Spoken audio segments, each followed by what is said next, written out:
jungle, 4 monkeys went fishing. That is till their trip went awry. One's a capuchin and one's a chimpanzee. The other baboon, the last a blue monkey. Leaving their homeland, stepping away into time doth end. They walked out to venture and never looked back. That's the DM says.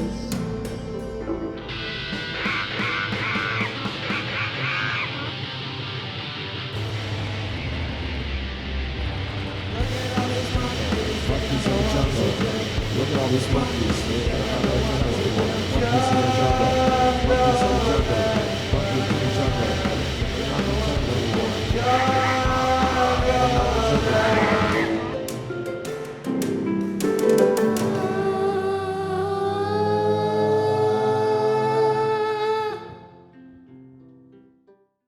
Hi, welcome to Jungles and Dragons, a D&D actual play podcast about 4 monkeys who travel to the Forgotten Realms and go on a D&D adventure. I'm your DM, Harrison. Ethan, take us around the table, will you? My all old right. friend. Well, what's up, guys? It's me, Ethan. I'm just a little warning, guys. Today's gonna be the awkward episode of J&D. So, What? Why? So sorry, I'm a little embarrassed to talk. So I play Paul Beenis. He's a paladin, knight, chimp monkey, something like that. Sorry. And I don't like the sexual energy of this episode. Today's funky I don't monkey like fact is the perfect sandwich, and for Paul Penis, I don't know, like bread. Sorry, that's Paul Penis. that was just a Paul little Penis. Paul. Okay. You're so cool. Sorry, this is awkward. Yeah, probably like 2 pieces of bread and like a cold slice of cheese. You know. Wait, an uncooked grilled cheese? Yeah, just an uncooked grilled cheese. It's Paul Venus's ideal meal. Yeah, that's At the ideal Jungle sandwich. Diner, That's that's nice. the Beenis. My audio might be a little funky this week, or it might not. But if it is, then excuse me. For Ethan, it may be the awkward episode, but for me, it's the self-assured episode. So my Spoons' favorite sandwich is a slice of bread, another slice of bread, and the third one in the middle. And so what he does to that is he kind of like puts some stuff on both sides of all the breads, and then he puts it in his mouth. So that's kind of how it happens for him. Yeah, that's cool. pretty good. Yeah, August, you sound like you're recording from inside a big metal chamber. You're in like a grain silo. He's at the August Yes. family farm, the big old corn silo. The class of this is the Rango family farm. He's in the Garmon Bozia. Hi guys, Gabe here. I'll be playing Eugene T. Monkey, level 4 Mountain Dwarf Fighter. That's also an old Capuchin monkey. And this is more of a somewhat middling episode. Not too confident, but not too insecure or awkward. Just a nice balance. Eugene's favorite sandwich is bitter herbs on unleavened matzah bread, which is known as the Koresh or the halal sandwich created by Hillel the Elder circa 110 BC. What? Just eats Passover food. What are you talking about? I looked up first sandwich. Herbs on unleavened bread. First sandwich. Okay, I think this is a non-canon funky monkey fact, but that's okay. No, that's canon. Eugene is not. He was Eugene, first in line. Okay, Eugene. I don't think Eugene can He was be so that excited old. to try it. No, Eugene specifically orders that sandwich to make himself Oh, appear I see. older and wiser. I see. Can I get the unleavened bread with some bitter herbs, please? Okay, Nick.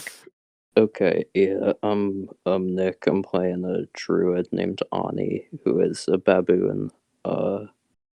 My funky monkey fact of the day is Ani's favorite sandwich is 2 pieces of bread with some leaves in the middle, Yeah, and that's it. He thinks it That makes was him more in touch with the jungle's energies. I see. A real monkey man. Yeah. Probably a He's lot of jungle iron man. in that sandwich. Jungle first. Good for your bones. Hi, I'm Harrison. My sandwich. I don't know what my favorite sandwich is. The sandwich I just ate is one from a like snack shop near me. It's a Cajun sandwich, which means it's just Ooh. ham with like a sauce on it. Pretty good. Not Cajun, but pretty good. Huh. You might be able to tell that some of us, our audio isn't awesome in this episode, namely Nick and August. Not great. That's okay. We're recording a kind of a weird time, so this episode might be a little shorter too. It might not be, but yeah.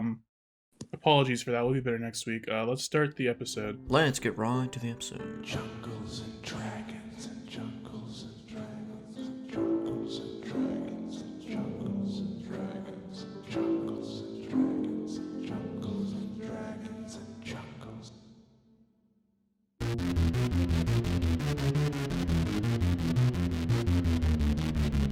Your ears are ringing from the sound of the pillar you've been climbing, which has just exploded into chunks of rock.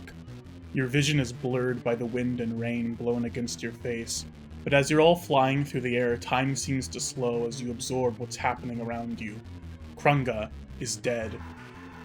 The green dragon swallowed him in a single bite as it burst from the pillar, and that same green dragon is now flying up into the air, its massive wings nearly creating a whirlwind around you. Paul Beenis and Eugene T. Monkey, you are clinging for your lives onto the back of a giant crab, which happens to be Ane, knocked into the sky by the explosion. Chattanooga is also there, hanging on as tightly as he can. Frito Misto, Polly the Bullywug, and the tiny dying man are also flying through the air, each one knocked away by the explosion and the force of the mighty dragon's wings. Below you all is the lower necropolis, flooded by the collapsed dam, with these huge waves and rapids crashing across the city. Fighting past these rapids is an angry, pissed-off bear, atop which rides Spoon's Rango. What do you do? We gotta catch that tiny dying man. Yeah, we gotta go get him. I like jump off the crab and start like doing a swimming stroke in the air, you know, like swimming like a Like frog. skydiving? Yeah, so I'm like swimming up in the air, and then I catch the tiny man in my hand, and then I swim back down to the frog or Okay, to the crab.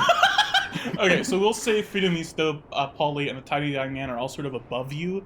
So give me what would that be? Maybe acrobatics to swim through the air to grab the tiny dying man. Acrobatics is what I'm good at. Give me one check to get over there and one check to get back. All right, 17 is to get over there. Okay, you grab the tiny dying man with your big chimp hand, and he says, "Oh, you're holding me too tight." Into the prison pocket you go. As he's coming back, can I reach out my hand to kind of pull him back as he's coming downwards? Sure, you can do that. Yeah, give me an advantage roll on that, Paul Beenis. All right, that's 12. 12 with advantage. Yep. So that's a 12 to swim through the air to the back of the giant crab. I don't think that does it. Okay, Paul Beenis, you have the tiny dying man. However, you are now flying through the air with Polly and Frito Misto. This crab is also flying through the air. However, Eugene and Chattanooga, you are safely on the back of it.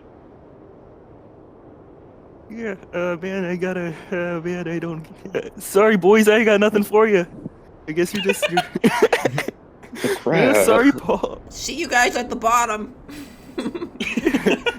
Hanging 10, dude. Are they how high above me are they? More or less How than 30 high feet? above you? Definitely more than 30 feet. Probably about 70 feet above you. cool, Would very we be cool. flying for 10 minutes, enough to cast maybe a floating disc? No, I don't think you are. I don't think you are going to be flying through the air for 10 minutes. Speaking of that, this dragon is sort of going up into the clouds above you, and as its wings move upwards, this sort of whirlwind that has been keeping you suspended in air is going away, and you are starting to fall. Uh-oh. Uh-oh. Did Uh-oh. see. Ernie, get ready. Oh, I have an idea. Wait. Oh, shit, I have to touch it. Never mind. Not happening. I was gonna be like, I cast Identify on the dragon, but nope, definitely have to touch that to do that. Can I cast Identify on the dragon? No, because you have to touch No, it. I don't think you can. Man. I pull a boombox out of my ass and I start playing My Hero by Foo Fighters. There goes my hero. Watch him as he goes. I wanna jump off the crab. I wanna jump upwards Okay, why? What are you trying to do? because I wanna try. What can I try to do? Never mind. I'm not jumping off the crab. I'm taking out my 50 feet of hempen rope. Okay, I'm going yeah. ahead. I'm going ahead and I'm gonna tie a hand axe. Tie it at the end of the hand axe, and I'm gonna try to toss a hand axe to Paul. And then I'm gonna try to wrangle him down. What do you I'm gonna toss try to- the rope to Paul? Yes, I'm not give me the rope. I don't want the axe. What the fuck? I don't know. It'll because I can't just toss a rope. I gotta toss the axe so it has more weight, so it goes. It needs more weight, You're right? gonna kill Paul. Okay, well, put like a Okay. fucking like a blanket Okay. over some shit of the sharp parts, so it doesn't like. Okay, so No. first of all, Eugene, give me a dexterity check to see if you successfully throw this axe with the rope tied to Paul. Dexterity. All right. 4. 4. Okay, I was gonna have you make an attack roll if it succeeded, but luckily it does not, or kind of luckily. I guess also not because it misses. But yeah, it flies through the air and it actually strikes Frito Misto in the leg, and it goes. Ah! Oh, whatever. Eugene, I can't believe you did this to me. Wait, is the rope near me now? No. Can I it swim missed. over to it? Okay. You Oh, it try to missed, swim but it hit over Frito to Misto, it. right? Give me a dexterity check. Or not, sorry, acrobatics. Just in the sky. All right. No, that's a 10. No, yeah, that doesn't do it. Uh, You're swimming, but you're not going anywhere. Yeah, I'm like doing the stroke, but I'm just staying in the same place. You have fallen about 10 feet by now. Mine is 100% bending the rules, but I have something to try and do. What? Would like to. So, would you say that a quarter? I think it's quarter health, isn't it? Yeah, a quarter health slime is probably about 5 pounds or less in weight. Probably because it's very light. So probably. So what I would like to do, which is definitely not physics, doesn't track with physics, but I would like to pour out the quarter health slime I have in the bottle, grab onto it, and cast catapult so it shoots 90 feet up, and I hold on. You could cast that on the bear that you're on. The bear, it has to be less than 5 pounds. Oh, okay. The bear is not 5 pounds. You know what, I'll let you do this. Okay, so you uncork your bottle and let I uncork the slime to sort of stick my hand the into the you let the gunk, gelatinous cube out of the bottle. It's gonna come out of the bottle as soon as you uncork it. So it plops out. It's pissed off. It's gonna fight you. But what do you do? I just plunge my hand into its gunk and cast catapult at first level. Okay, take let's say take 1d4 acid damage from that as you stick your hand into this oozing Fucking creature. sure. 1d4 acid damage is 1 damage. They Okay. call me Lucky Nice. Yeah, Rango. and you cast catapult. So what does this do exactly? I will read this effect to you. Catapult. First level transmutation. Choose one object weighing 1 to 5 pounds within range that isn't being worn or carried. The object flies in a straight line up 90 feet in the direction you choose, stopping early if it impacts a solid surface. Sure. If Okay. the object, it's just that. That's it. And if it hits someone, it does some bludgeoning damage. Not that much though. Okay. I don't think it hits anyone. You fly up 90 feet, and you are now above. Yeah, let's say you're about level with the green dragon. And Can I touch it? Can I You're touch above it? everyone else. Give me a sleight of hand to see if you can touch the dragon as it's flying upwards. Oh my god. Okay, We come should all on, crawl into baby. the slime to see if it breaks or fall. Come on, baby. Give me a sleight of hand. It's not great. 11. You succeed in touching the dragon. Okay, 11 succeeds. So I fly up. Is it like a hilarious comedy face-to-face moment where I'm like staring down its gullet? No, Or you're what? more off to its side, sort of. Let's say, actually, yeah, you're like touching its rear leg. Okay, so I jump up to its leg and I sort of just with my finger tap its foot and cast Identify as I do. Identify. Okay. Eye Spoons shows up in Yes. your head. So I get and sent says- back into my consciousness. you enter your mind palace, and Eye Spoon stands before you and says, "Spoons, hi, yes, the Green Dragon. How's it going, man? I mentioned before that the bracelet is some sort of psychic technology. This dragon is the same thing. Not the same thing as the bracelet, but it's also some sort of technology. I think it's actually part of the ship." Right, okay. Very cool. And can you tell me, what is it? If it's is it magic imbued, and what are its properties and how to use them? Anything that falls under that? Not really. If you want to know what school of magic it is, if I touch a creature, I learn what spells, if any, are currently affecting it. no spells. It is technology, not magic. However, if it were to fall into a school of magic, it would probably be maybe illusion and conjuration, sort of a combination of the two. However, cool. that's the school of magic is not particularly important here. What's important about this dragon is that it's some sort of high psychic technology, sort of conjured by the ship itself. Thank you very much, Eye Spoons. I'm gonna Wile E. Coyote to the ground now. Goodbye.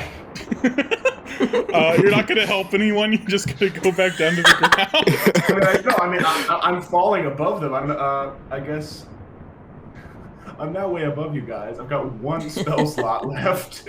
They just cast all that. Okay, so everyone is currently about 50 feet from the ground, except for Spoons, who is 70 feet from the ground currently, because you are all falling rapidly. Alright. Can I try to do like a Mario ground pound to get back to the crab? Can't we call our flying carpet? Can we do that? You can try. Right, How do we call that? What was the thing? yeah, how? I It's go to your the. ring. Oh yeah, I tap on the ring a couple times. Hey, come here. Nothing happens. You feel like whatever this ring was connected to in the past, that connection has been broken. Oh, weird. I mean, we could try to do the skydiving thing again. I feel like we fall a lot. Let's all swim up to Spoons. We're fall guys. Should we start swimming up to Paul? We swimming up to Spoons? Let's swim up the spoons. Everyone, formation. 3, 2, 1. Jump off the crab. We're jumping up. Well, you're the only one. Chattanooga says, "Wait, Dad, what are we doing? Do you want me to jump off? What's going on?" Yeah. Dad, I don't know what we're trying to do.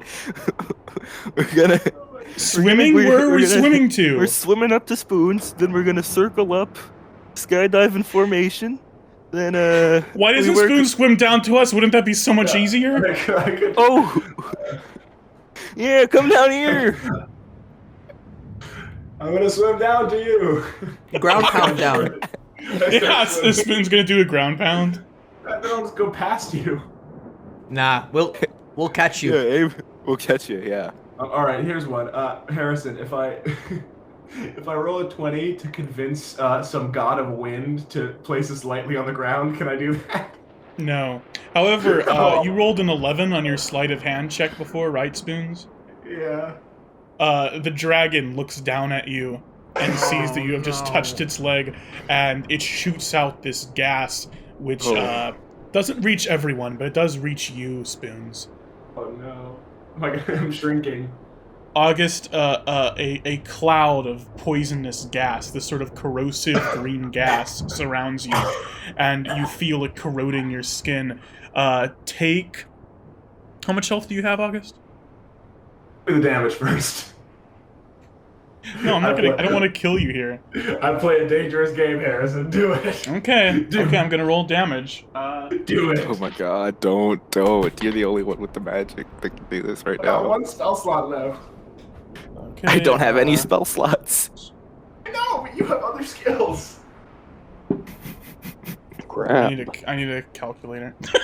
Oh man, Bad. let me go use my disarming strike on the dragon. When you shoot up into the sky.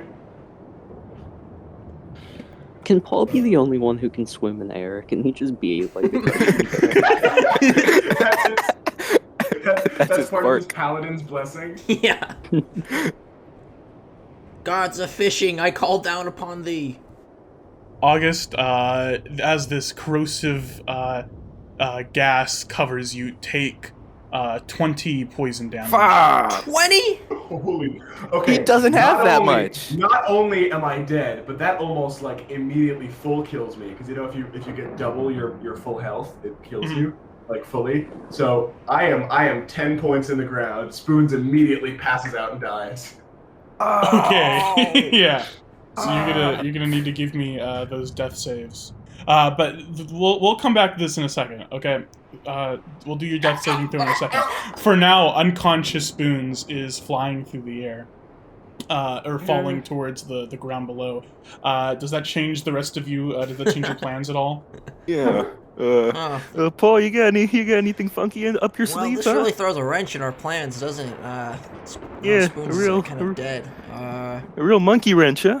Ah, I take the carpet that was rolled onto my back Oh yeah. and I unfurl it on the crab. Yeah. And I step on and I allow myself to sink into it.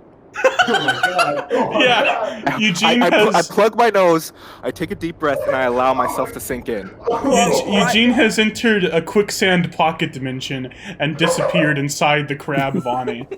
I stick out my hand and I'm just like, come on, like the whole like. and I point towards Various myself like, finger. me? Going there? And I point to you and I say, I point, and then I put my thumb down into the quicksand. Are you guys gonna do anything about the unconscious body of Spoons flying through the air? I mean, is he falling harder, like, and faster to us? Ani, tell the bear to catch me.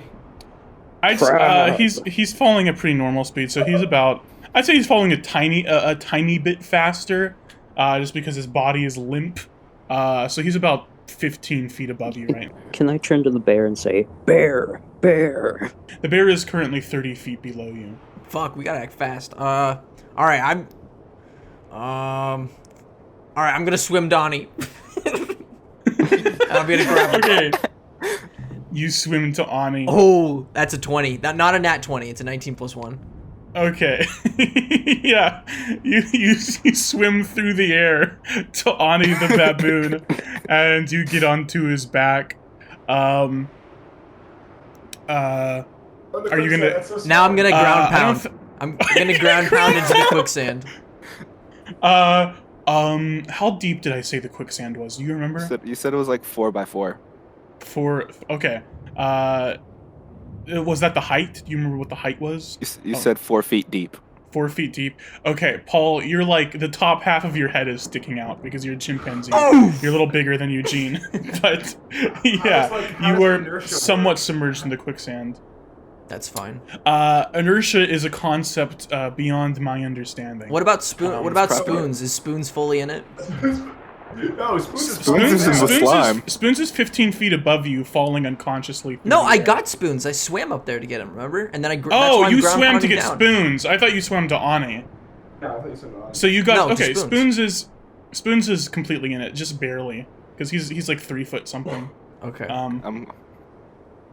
Well, yeah, Chattanooga's in there too, and Okay. Gus. Sounds So you good. can't say some shit. Gus is still on Paul Beenis's back, so yeah. he's just been along and the for tiny the ride man's up this my whole ass time. too. Yeah. So you are all cramped into this quicksand. You're close to hitting the ground. Do you want to do anything about Polly or Frito Misto before you reach the ground, or the water, I guess? Miss. See you at the bottom. I gave Polly the health potion. She's cool. Polly, as she falls slow motion through the air, gives you a sort of salute, and Polly's a frog. She can fucking Frito make it. Misto flips you the bird, and you the last thing you hear is a splash, and everything goes black as this water surrounds you, and then you surface back up to the top. You are in these rapids, getting pushed along. You do not see Frito Misto or Polly, but they are most likely somewhere else in here. In this city being flooded by these rapids and waves. Okay. What do you guys do now? I'm hopping out the quicksand. Okay. And I'm gonna grab my battle axe and I'm gonna start using it as like a paddle. Hey, wait a second. Are you still holding on to the rope attached to your battle axe, Gabe? No. You never pulled Wait, your what? battle axe back to you, so are you still holding on Oh, to then the... yeah, I pull the battle axe rope and I undid the rope Okay, and you all pull that, the yeah. battle axe rope and see that your battle axe is still embedded in Fidomisto's leg. Are you going to pull the battle axe all the way to you? I pull it and then I hold Frito Misto up like a fishing picture. It says, "Hi, Eugene. Can you?" You were the wrong one. Wrong kid died. You were the wrong kid died. Wrong kid died. Can you take me off of this battle axe so I can stand safely on this crab, please? Yeah, I drag Frito Misto onto the battle axe. I step on the wound to get leverage, Ow! and then I yank the battle axe out. Oh, thank you, Eugene. I know I could always trust you. Oh, you're my best friend in the whole world, aside from little Chattanooga, of course. He winks at Chattanooga, and Chattanooga rolls his eyes. Okay, you are on Ani's back as if he were a big crab boat. Bear's drowned. What do you guys want to do? Can I just look at the bear's drowned corpse and go, bear? Yeah, you do that. Yeah. What if Harrison was like, no, you can't do that? Um, Not allowed. That isn't the wild shape rules. Okay. Guess I'm gonna start swimming. I'm gonna try to use the axe to paddle to safety, or at least try to paddle out of the rapids. Yeah. Okay. You see the green dragon fly over by those elves who were there before, and it's sort of battling with them. They're still on the hill that they were last episode. There's some debris falling through the sky and things. However, you managed to paddle through here. I was going to have you do a whole little rapids bit, but I don't think I want to do that now. You've been through quite a bit. You didn't think that would be so dramatic. Yeah, I thought you would fall pretty quickly. I didn't think falling would take quite so long. It was epic. It was very epic. Lots of air swimming. One So might yeah, say you too much air succeed in swimming. navigating past this debris until eventually you reach the end of the necropolis where the waves are crashing against this big hill, and atop this hill is a forest, but not an ordinary forest. Instead of trees, there are these gigantic luminous mushrooms Yes. shining with brilliant colors across the night sky. Speaking of the night sky, you sort of notice the storm sort of subsiding as you reach here, as if the storm was sort of localized entirely over the necropolis. And yeah, here you are. And actually, one more thing. You see climbing onto this hill, drenched in water, Polly the Bullywug. You're here. Yay, You made Polly. it. She looks like she's taken a little bit of damage. There's sort of a big chunk in her head with some blood coming out. Oh, Looks like a piece of debris might have fallen on her. I But did she some death seems saves. mostly okay. Yeah, now that you are on are you climbing onto this hill? Yeah, Yeah, we're. and I Okay, got now I that got you spoons were- in my hands. Now that you are here, Spoons, you can give me your death saves. Or healing potions cancel out death saves if any of you want to waste, or if anyone want to use one of your healing Yes, potions. I will up use here. one. I got 3, so I'll use one. Okay, Nice. describe how you give Spoons this healing potion. Well, I take off I flick off the top of it with my thumb, so it goes toonk, and then I just shove it in Spoons' mouth, and as it like drains, the potion drains into his soul. Yeah, August. Spoons wakes up. He is at 1 HP now. Oh, it tastes like prison pocket. Mmm, I take out the healing stone. that's the spice. Oh no! I loom over him and I raise it above my head like. Eugene, no, don't do it! I turn my head and I look to Paul to say, You don't have "Make me." No, I grab Eugene's arms and like hold him back. I was just kidding. I was Oh. just kidding. I know. Oh, Jesus. Can I grab the stone and take a bite out of it? No, it's a stone. You cannot. Okay, Yeah, actually, German yeah, you style. can grab the stone and bite it. Do you want to do that? That damages me. Yeah, give me a Constitution saving throw as you bite the Don't stone. Bite the Idiot. stone. Saving throw, saving Yeah, throw, Constitution saving throw. okay. Oh, guys, I got this. I got -1. I got this. Oh no. It's not gonna kill you. Don't worry. Oh, and a nat 1. Natural 1. Natural 1 -1, 0. 0? Your two top front teeth shatter and break. As All of his teeth. He's now just gums. No, not all of your teeth, but your two front teeth shatter and break as you bite into this rock. Ani, are you still a crab? I'm gonna not be a crab anymore. I'm gonna turn into a man. Well, not A man. man? Human man. I'm Illuminati. Ani, are you turning into a man or a baboon? I'm turning into a baboon, but I could turn into a man. That would be fun. Now we've got Ami, A funny hunkish man emerges from the ocean, from the water. A hunky man. You just remind everyone as a threat that you could turn into a man. if you wanted Anytime I to. want, guys, I could turn into a fucking human. Watch your back. Whoa. Oh my You god. can't do that. Look at that hairless, beautiful man emerging from the water. David Okay, Hasselhoff emerges from the surf. So are you guys walking through this forest now? Yeah. Yeah. Yeah. Okay, yeah. Nothing particularly eventful happens as you walk through the mushroom forest, until eventually you reach this clearing.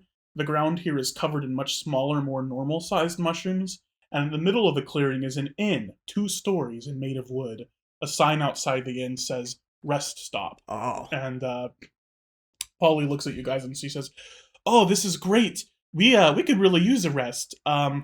So in adventure camp, they occasionally have rest stops. A lot of the adventurers don't like to use them because it slows them down. But in the position we're in, I'd say this could be pretty helpful to stop here, maybe rest up, regain some HP, maybe some spell slots. Yes, I agree. Mhm. Misto says, I'm doing fine, actually. I don't know if we really need to All right, stop well, here." you can leave. Like, we don't need you. It's fine. We're cool. Leave We us. don't like you, Freedom. Please, Put go down the away. ship, nerd. Ani could turn into a man at any moment and replace you. If you insist, I'll come with you. I I'll could stay turn here into in a the clown rest right stop. now. You're obsolete. Yeah, we don't need a clown. This is a whole planned obsolescence scheme. There a sort of for a brief second he looks a little bit more serious and he says, "Eugene, if I leave, I take Chattanooga with me." If you take Chattanooga with you, I take your head with me. Well, that he looks like he knows something that you don't, and Okay. continues moving. We about to long rest? Yes, you are, August. Yeah, let's Okay. let's head to the end. I cast hideous laughter on Freedom. What does hideous laughter do? He's got to hit a wisdom saving throw. 13. Okay, don't tell me what. Oh, okay, well, all right. Spoil it for me. Sorry, bro. Sorry, dude. That's a 19. Fuck. Aw. He fucked your shit up. All right, You try to cast a spell on him, but he's already a clown. He knows about laughs. There's nothing you can do to hurt yeah, I'm him. already clown. I already know about laughs. You can't make an insane man crazy. Yeah. I'll hit you with a big funny pan one day. I swear to God. Let's head into the inn, everybody. Inside the inn is a large tavern room with stairs in the back leading to the second story and a metal door on the right end with a sign saying bathhouse over it. However, yes. this inn, it's kind of depressing in here. Sitting at a table are 3 dwarves covered from head to toe in blood. One of them is weeping inconsolably while the other 2 try to comfort him, but they're not doing a very good job. You also see a familiar face sitting at the bar, Captain Armstrong, that big blue pirate woman. She's sitting there with sort of this depressed scowl on her face. There's also a man with a handlebar mustache and wearing a fancy suit. He's sitting in a chair in the corner with his eyes closed. He's whistling, and he has a gun attached to his belt. This is the guy with the gun that you saw earlier, Eugene. But now that you're closer, Chekhov. you can see it's sort of Chekhov and his gun. As you get closer to it, you can see that it's not quite a normal Earth gun. It sort of looks sort of steampunky. Sort of got these cogs and shit on it. Whoa. Whoa. And lastly, you see an old woman working behind the bar. But just like this forest, not a normal old woman, she is a mushroom woman. Her skin is this pale, wrinkled mushroom flesh, and a mushroom cap covers the top of her head like a hat. And she's the first to see you enter, and she says, "Oh, look, little monkeys! How adorable!" Can I just go to the bar? Well, not that one. Not that one. That one's pretty ugly, actually. Fuck you. That one's being dragged across the floor. Oh my god. Oh, man. Well, I think we all deserve a little sit and a little drink, huh? Yes, would you like a drink? I can get you something. Brew me up in hell, fungus woman. Yes, okay. My name isn't Fungus Woman, though, you ugly little creature. It's But you are a Miss... fungus woman. That's true. I cannot argue with you there. My name is Miss Carver. And she That's a starts... stupid name for fungus woman. Listen to me. I could turn into a fungus woman at any time. You are obsolete. You are pointless in the grand scheme of things. She sort of looks down, ashamed. Okay. It's okay. It's okay. Just give us all a round of your primate preserve. What? I don't think we have any primate preserve. I slam my fist against the bar. They never have what I need. Woman, you're killing us. Let me get a Fantasy Shirley Temple, please. Named after Fantasy Shirley Temple, famous fantasy actress.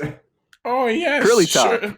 Shirley Temple, the great ogre slayer. How could I forget? Exactly.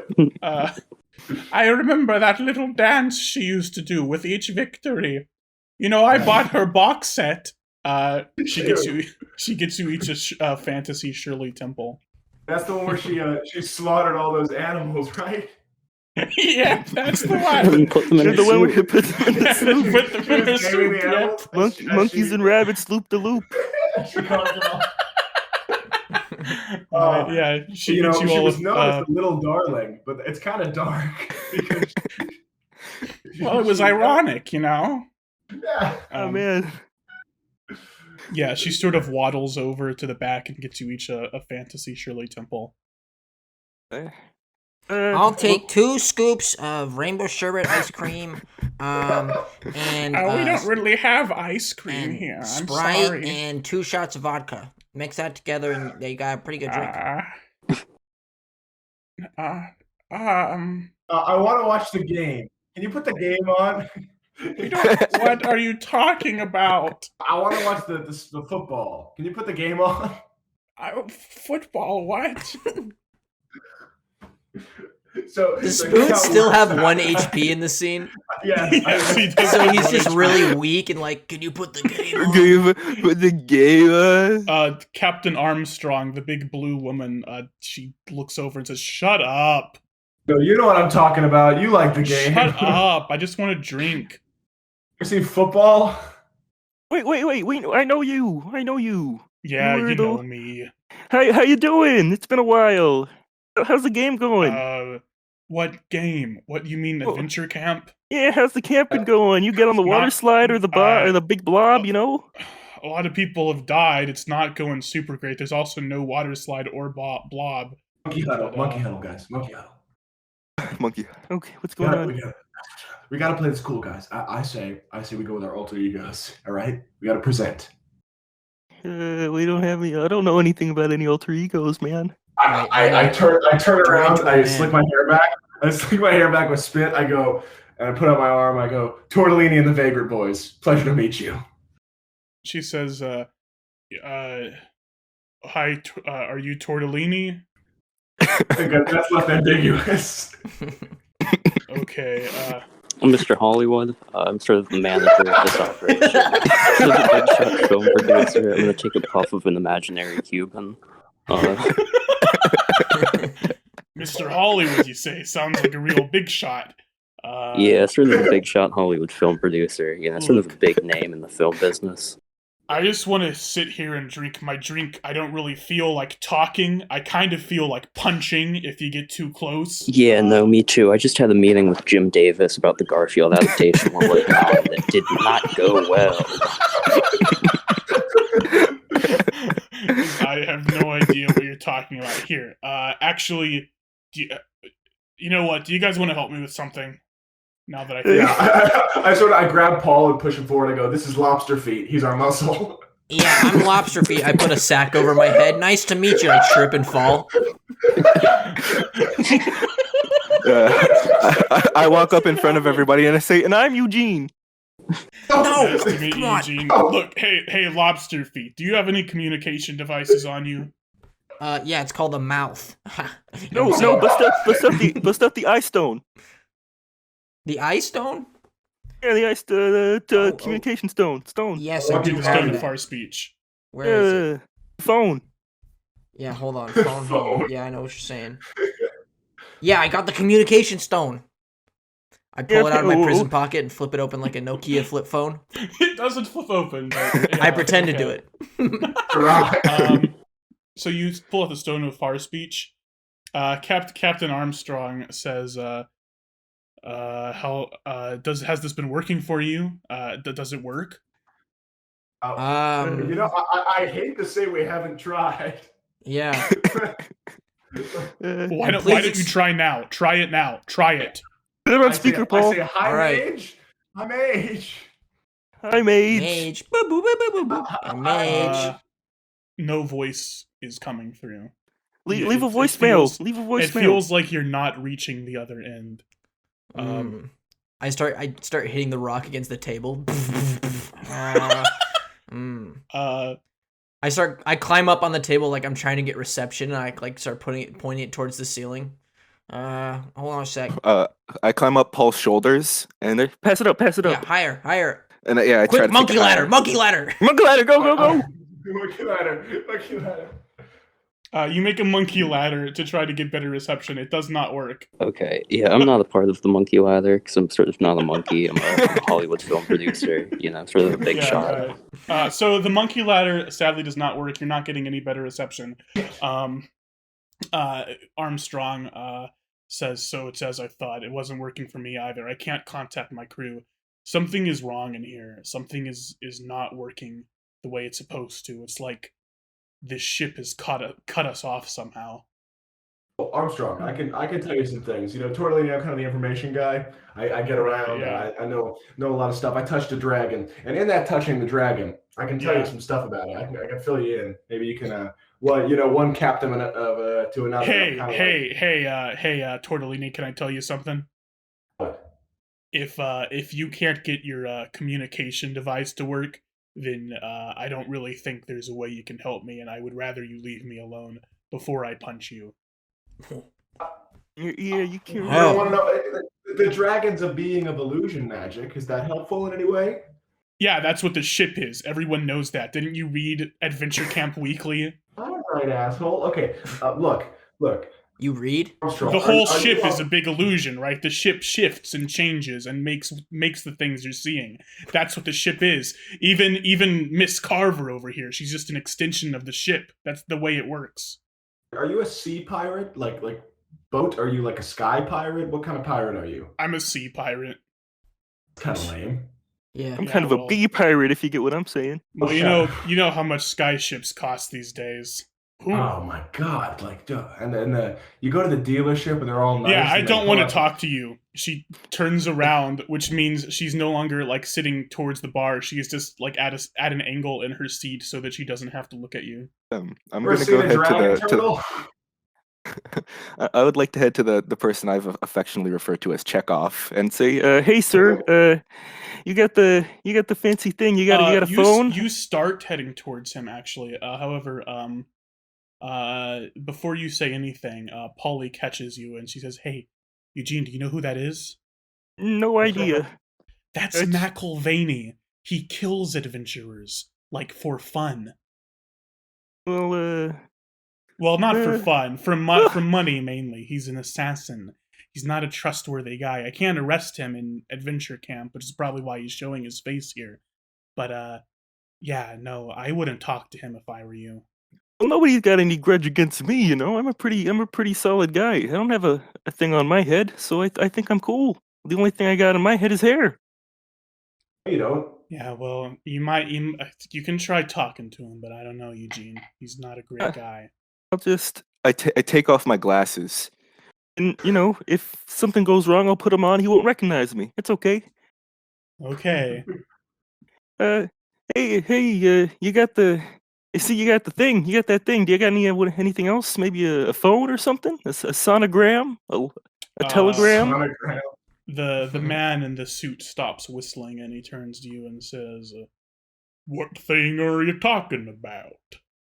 I point to, the gun on the waist. Old Betty. I see. Yeah. So I don't have any communication device, young monkey, sir. You called me young. It's real flattering. I appreciate that. But yeah. Oh man. Well, how's it been going? How you been holding up, huh? Well, not great, seeing as how everything here is all messed up and all, but I can't complain. I didn't come here to win anyway. Yeah, that's what I'm not gonna make any assumptions, but I'd kind of think you'd be kind of the guy that kind of prosper in the whole chaos of the situation. Well, you would think that, wouldn't you? But the way my power works, I don't really thrive in chaos. I thrive in situations which I can set up according to my rules. In other words, I'm a bit of a trapper. I lure people in. That's good to know. I slide up next to him. He winks at you. I wink back. Can I slide up next to him and go, "Hey, who's your friend here?" This is you're talking to Eugene, or Are sorry, you you're talking to talking to me? the monkey. Sorry, I thought you. I'm Oh yeah, Eugene. I'm Eugene, by the way. You are? You Harrison. You are? Okay, Yeah, I'm Eugene, by the way, and you are? They call me McIlvaney. Oh yeah, that's his name. Paulie told me that. Pleasure, McIlvaney. I'm Tortellini, and these are my boys. McIlvania. I still have the sack over my head. I trip and fall again. He sort of smiles at you, but he doesn't shake your hand. And he says, I say, "That's lobster feet. Here's our muscle." He gets up and he says, "Well, if you boys will excuse me, I think I'm going to go up to my room. It's getting late. I kind of need to rest." Wait. Before you go, I remove the sack from my hand. I say, "What about this?" And I pull out the dying man and I show it to him.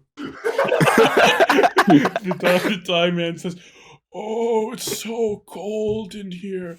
Oh," and he says, "That is the single worst thing I have ever seen in my entire life." Wait. I say, wait, man. Look. Great. Look. I like your attitude. Why don't you look? I will make it worth your while. After we all have a good night's rest, you meet us back here tomorrow morning for a breakfast and a little talk. How's that?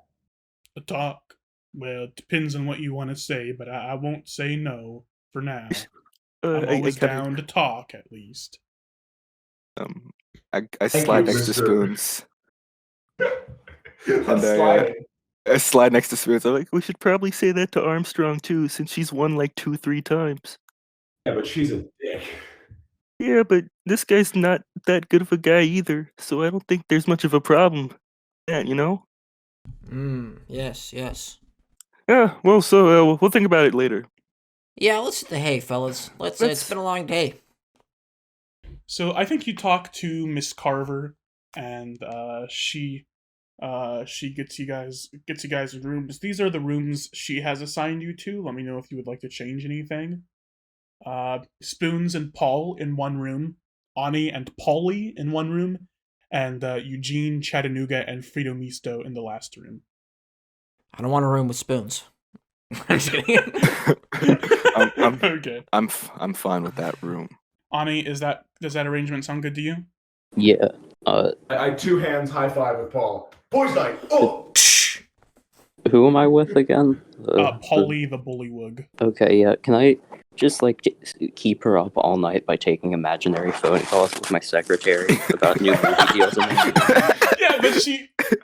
Okay, you can do that, but she says, "Ani, I know you're not Mr. Hollywood. Like I was there when you assumed Who is that Ani? alter I'm ego." Mr. Hollywood, big shot film producer, working on the Toad movie with Shigeru Miyamoto. Ever heard of him? Well, then buy it. I could turn Let's into sell a it, I don't know. frog whenever I wanted. Okay, you are obsolete. All right. Okay. So Ani's character arc is just that he's going insane. Yeah. I say to Paul next door, like hearing him through the wall, I'm like, I think there's a big shot Hollywood producer next door. Yeah, I wonder what movie he's working on. That's kind of crazy. You had that script, right? You were looking for someone to have a look at, yeah? Oh yeah, I got Mudman right here. Let me pull it out of my printer packet. You were working on that for a while, and I had my contemporary western. I wonder if this guy would take a look. Oh, this could be our big break. This could be. We could finally make it out of this world. Make it to Hollywood. So everyone's in their rooms. I guess night has already fallen, but I will say night falls metaphorically, and that you all go to sleep. Well, most of you. I don't. Ani, do you ever go to sleep? Yeah, I don't I fall asleep, and when I wake up, I'm like, "Guy, do you remember anything happening last night?" Like, I completely blacked out when we walked in here. So eventually you do fall asleep. Okay, it is sort of middle of the night, where middle of the night meets early in the morning, sort of that time, like 3 a.m. ish. Well, kind of. I mean, you're on a big ship where time is manufactured. That's sort of like you get what I mean. What time is it actually? Like 8 p.m. What time is it actually? The world has ended outside the ship. There is no more time. Okay, thanks. So should we take a long rest?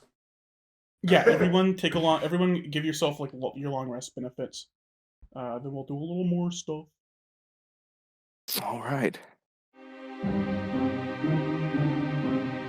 The first one to wake up is Eugene. You wake up. Is there anything you typically do when you wake up in the middle of the night? When Rise I and wake up shine, in the old middle of timer. the night.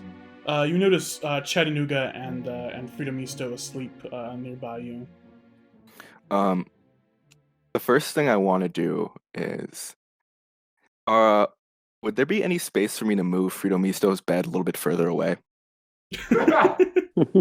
I guess you can try. I'll roll what, sleight of hand? I'm gonna say maybe stealth. I guess to not wake him up while you do it. Yeah, I'll do that then. Roll. I got a 7. A 7. So I'm gonna say you don't wake him up, but you also don't succeed in moving the bed. You do notice something though, because his bed is near Chattanooga's tiny bed, and you see on Chattanooga's little monkey shoulder, like a glowing blue rune. I look to Freedomisto's shoulder to see if there's anything similar. No, not really. There's nothing there. I mean, he has clothes on, but you don't see like anything glowing... glowing under his clothes. No, you don't. You do not see that. Yeah. I put my hand over the rune. Donut. I put my hand over the rune to see if there's any like heat. Like, no, it's just a rune. Just a glowing rune. Try and read it. I tried to read ancient language. Yeah, ancient magical language. Yeah. So it's sort of like a circle with an arrow going through the middle. Give me. You said a vampire campaign. Give me no. That was a triangle, August. Give me an Arcana check. Arcana. Let me see. Where is my? I have a -1 in Arcana, but I think roll an 18 minus 1, 17. Woo! This is you. Maybe you've read this in Draconia at some point while you were staying there. Maybe you read a book on runes. Yeah, I'm a big book guy. This is a rune often put on familiars or awakened animals or other like animal servants of mages. That signifies that its life is tied to its owner. That if the owner dies, so does the animal. So I'll say that the face that was once kind of curiosity instantly turns into rage. Yeah. And I take out my battle axe and I put it towards Chattanooga's arm. And it's just staying there. My hand is shaking. I take it away and I put it towards Freedomisto's neck. Mm-hmm. And then I take it away. And is there a window? Sure, there's a window. I crash my axe through the window. Yeah, you crash your Whoa. axe through the window, and Freedomisto and Chattanooga immediately wake up, and Chattanooga says, "Dad, what the fuck? What are you doing?" I'm kind of seething and shaking, but I take a couple deep breaths and I put kind of a confused smile on my face, and I turn back and I just say, I must have been sleepwalking or something. That is very strange, Dad. That is a strange thing to do when you sleepwalk. Are you okay? I'll be okay soon. And I sit back into my bed and I go to sleep. Just go back to bed, Dad. And Freedomisto, he also goes back to sleep. The next person who wakes up is Ani, or are you currently Mr. Hollywood? I'm not sure. I'm Ani, and I've got a huge headache, and I don't remember anything from He has last a big bump on his head. You wake up to see Polly on top of you with her finger to your lips, not like sexually, like shushing you, and she says, Ani, I need you to be quiet, okay? Don't yell or anything, all right? Don't get angry with me, okay? We need to talk. Alright, dude, whatever, man. She says, listen, I know who you are, okay? I know who you and these other monkeys are. I didn't know when it was just Eugene, but now that there's 4 of you, like, it's unmistakable. You're those guys who destroyed the zoo in Neverwinter. What zoo? I don't know what a zoo is. Look, Ani, I've never been to a zoo. Alright, Ani. Well, so let's say, hypothetically, if you are those monkeys, Prince Roland, the leader of the Neverwinter Black Watch, has told us to keep an eye out for you as we pursue this book of destiny that we're after here. Look, you seem like good guys. I'm not going to arrest you when this is over, okay? I promise. But we do want that book. And if you are who I think you are, I know you might want it too.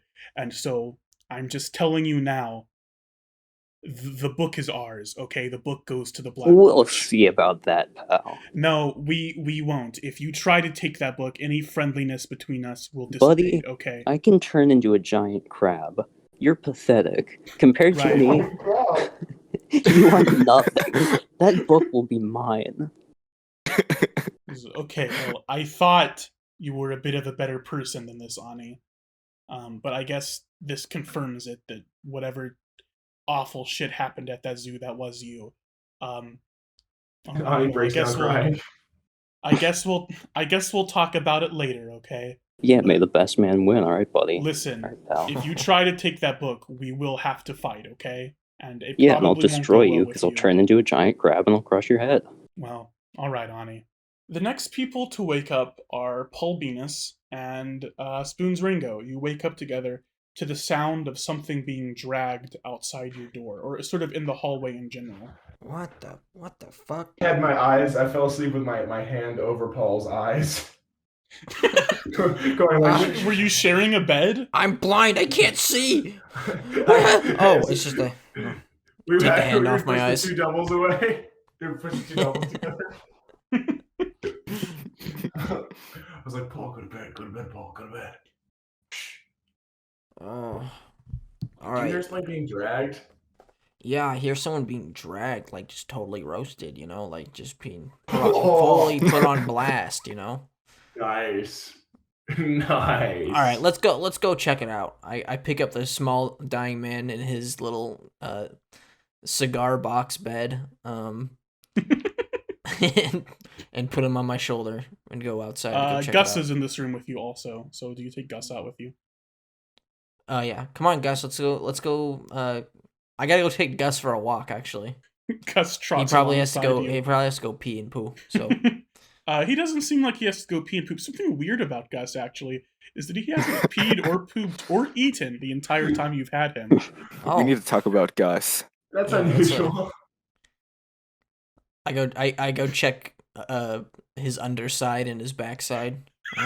He does have dog holes, but Okay, I he mean the has not holes are used there, them. just nothing's come out of it. All right. But yeah, you guys are standing in this hallway. Nothing really here. It's kind of dark. This is the upstairs hallway. Where the Hello. rooms are. Hello. Start wandering around. Are you Hello? wandering anywhere in particular? Yeah, we're just fucking walking around going, hello? Yeah, we're just waddling throughout the halls slowly and just going, hello? Who's there? After a while, one of the doors opens, and McIlvaney, the gunman, steps out, and he sort of rubs his eyes and says, "Oh, you guys are out here. Have you seen that pirate lady anywhere? She was rooming with me, and she's gone now.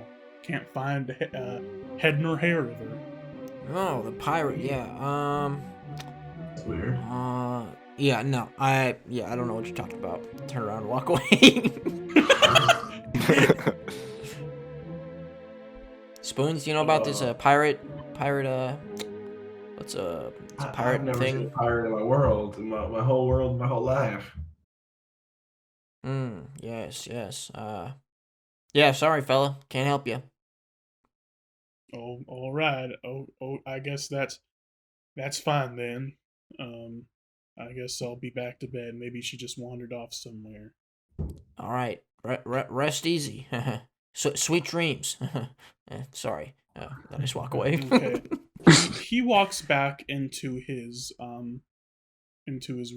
The door opens at the end of this hallway, and you see Miss Carver walk in, and she says, "Oh, Paul Beenis, Spoon's Rango. How are you doing? Are you enjoying your stay at my inn?" Yes, thank you. It's the beds are very comfy and slept nice. Well, I feel good. Yeah. I put her forehead and I go, you're not real, you're not real, you're not real. What? What the hell? What? You're not real, I know you're not real. She frowns when you say that. Not a sad frown, more of a sort of a frown of He's on to me. resignation. Of And res- she says, "Oh, Spoons, how did you know?" What? Spoons and Paul Beenis both give me a Constitution saving throw. Oh, What? oh, that's a nat 20. And that 20. Yep. Mine too, -1. Oh, double that 20, double that 20. Our eyes start glowing.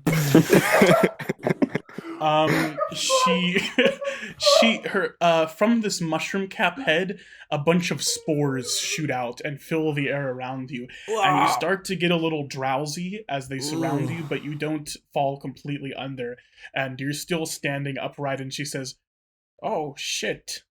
Uh-oh." Oh, you And farted. she immediately turns around and waddles back out the door. Wow, what talk about a shit and run. Oh my god, let's get out of here. Oh, we got the power, Paul. The power? I feel so powerful. Did you see how our eyes glowed? Yeah, that was I barely Wow. even smelled her fart. Oh, Your boy. eyes did not canonically glow. You see, Paul. You see, I felt like in my mind's eye, I saw our eyes glow, Paul. Listen, I can taste that fart. That was nasty. Oh, Jesus. Let's get out of here. Let's find the rest of the group. That was fucking weird. Let's get out of here. Oh, I told you she wasn't real. I told you. Yeah, I guess you're right. There's some sort of fungus fart. Ugh. You getting the rest of the group? Let's go tell the rest. Yeah, let's go find everyone else. So we go to their room, Yeah. pound on the door. Boom, boom, boom, boom. Yo, Morning, boys. that fungus, the fungus woman just farted on us. I don't think she's real. It's not morning, by the way. It's still the middle of the night, but yeah. Oh, middle of the night, guys. No, you need to hear this. Yeah, the door's open. I know, I just like hitting it. You said something about someone. You said something about someone farting on somebody. Yeah, so we were hearing this dragging noise down the hallway, and Spoons and I went to go check it out, and then the old fungus woman appeared, and Yeah, wait, what was the dragging noise? Did we see her dragging something? You didn't. You didn't see her in the hall. She entered the hall. yeah, so we ran to her. So we don't know it's her that's doing the dragging, but Spoons said she wasn't real, and she said Spoons was right, and then she just totally like crop dusted us. She and farted on us. ran She's away. like, Well, yeah. Armstrong told us this was all an illusion a while ago. It was probably just an illusionary fart. Just wasn't real. What? You might be right. Yeah. Freedom Mistode says, What is happening here? Are we going? You Shut stay up. out of this and go back to bed. This is monkey. Okay, so we're not This is going. monkey talk. Okay. Not yet. This is monkey talk. Okay. Have you got an Ani? Oh yeah, let's go get Ani. Oh, huh? yeah. This.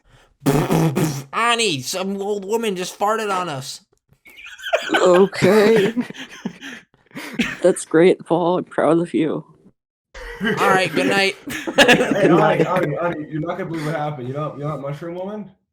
She farted Yeah. all over us. It was crazy, bro. That's Yeah. fucked up. Do you want Wait, to talk she's just- about it? She's just old. I fart on people all the time accidentally. She's old. That's fucking gross, dude. Yeah, but this one you could like see it, like it was like comically stinky, It's a mushroom to spores. That's how plants work. Right, Ani? You know about plants? Yeah, for sure. Oh, the frog knows about the thing with the book and the word from the zoo. Paula What? looks up. From behind, I guess Ani's closed door. You hear say, "Yeah, I know. Don't worry about it." I say, what thing with the zoo? Yeah, What are you talking You know, about? never a friend been to a just zoo. took Crusher Squishy We head never with bought my a crab zoo. claws. Yeah. Oh fuck. What zoo are you Are- talking about? Are we gonna have to kill her, guys? I don't know. No. She saved my life multiple times. We're not doing that. I mean, we will have to fight her eventually, but like not yet. Alright. Yeah. We'll think of something else. Yeah, we'll We can ignore it for now. we'll scheme. We'll scheme. All right. Well, I just want to let you know that I'm probably covered in some spore fungus fart, and I'm probably gonna go crazy. I mean, Paul, do you have like pollen allergies or something? No, but you can never trust fantasy spores and stuff like that. I'm probably gonna start seeing shit. Oh yeah, you're probably gonna get like a big mushroom coming out your head or something. Oh, Yeah. So just be on the lookout for that. All right. Good night. Alright. So wait, you guys are just going back to bed now? Wait. Quick question, Spoons. You're a magic guy, right? Sometimes maybe a little bit. Do you know anything about runes? Listen, man. All right. I put on my glasses and my flannel sweatshirt and my beanie.